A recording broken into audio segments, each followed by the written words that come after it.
I think you'll see the point of this video, I said, staring at the camera. I wonder if this introduction is obvious enough, I thought. I mentioned last week in the introduction to perspective video that the POV you write from has one of the largest impacts on your story. While it could be argued that any story could be written in any perspective, and of course there are opportunities to switch between perspectives in the same story, it's important to understand the strengths and weaknesses and advantages and disadvantages of each perspective so that you can make the right decision.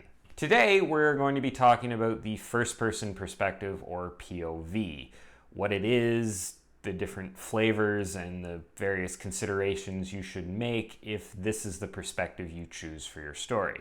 In the first-person perspective, the narrator is present in the story and will be directly telling the story to the reader. The narrator uses the pronoun I or we when describing events. Now, there are first-person stories that do switch between characters, but I would say that these are the exception, and for the most part, first-person stories stick with one character. There are some different styles of first-person that exist, and people will classify these in different ways, but I think I'm going to break it down into two categories: the framed first-person perspective and the non-framed first-person. And no, the difference doesn't have anything to do with the narrator being accused of a crime they didn't commit. In a framed first-person story, we are given context around why the narrator is telling the story. They might be dictating it to someone else, they might be writing their biography, they might be sitting around a campfire telling a novel-length story to a bunch of people. A common feature of these stories is the frame story. You can think of this as the wrapper narrative around the main first-person narrative that sets up the telling of that story. Heart of Darkness does this, interestingly, with another first-person perspective frame story. Another example is Name of the Wind, where the protagonist is sitting down and retelling his story from a first-person perspective, but those events are covered in a frame story that is written in a third limited perspective. The non-framed first-person perspective doesn't provide the reader any context. We are just hearing the events of the story from the narrator's perspective. It's kind of like we're directly in the head of that character.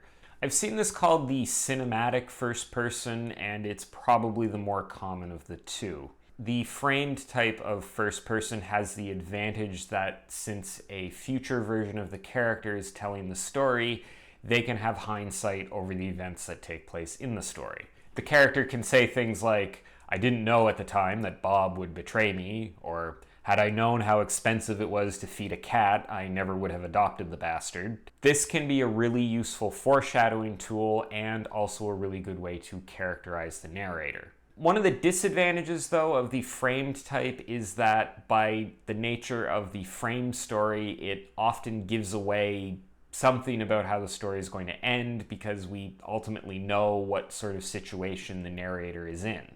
If anything else, we know that they survived the events of the story. Of course, this can also be an advantage, since if the narrator is in a really interesting or difficult position when the frame story is told, it can be intriguing to know how they got into that place. Which brings up what I think is one of the most important considerations when it comes to the first-person perspective. You need to have an interesting narrator.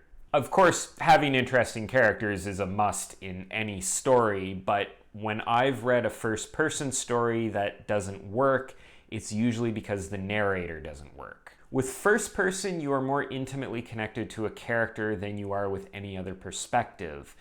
If the narrator is boring, generic, lacks agency, or isn't distinctive, then it's going to have a detrimental effect on the story.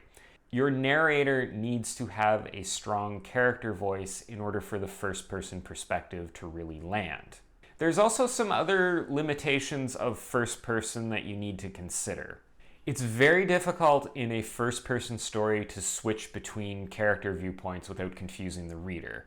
The only effective way that I know of to do this is to switch perspectives at a chapter break and then title the chapter with the character name so that the reader knows whose perspective this chapter is from. One element of writing in first person is that it makes varying your sentence structure a little more difficult.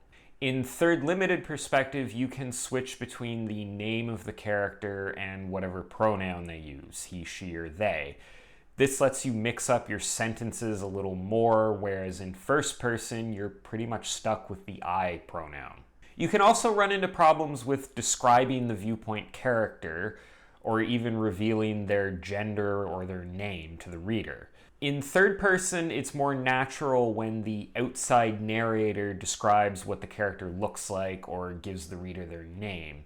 In first person, it's less natural to have a character describe themselves to the reader, unless they're directly addressing the reader, perhaps. You end up having to do weird things like having the character look at themselves in the mirror or read a letter that's described to them in order to get this information across. Also, and this is purely anecdotal, but a lot of readers seem to have a bias against first-person stories. Heard from a lot of people that they will immediately put down a book if they discover that it's in first person, which seems a bit extreme to me. But again, I have no idea how large of a demographic this is, but be aware that there are some people out there who really don't like first person. I've never heard anybody say that about third person. It's also worth knowing some conventions around the genre and audience that you're writing for. For example, young adult novels are often written in first person, so that readership has some expectations around what perspective is to be used there.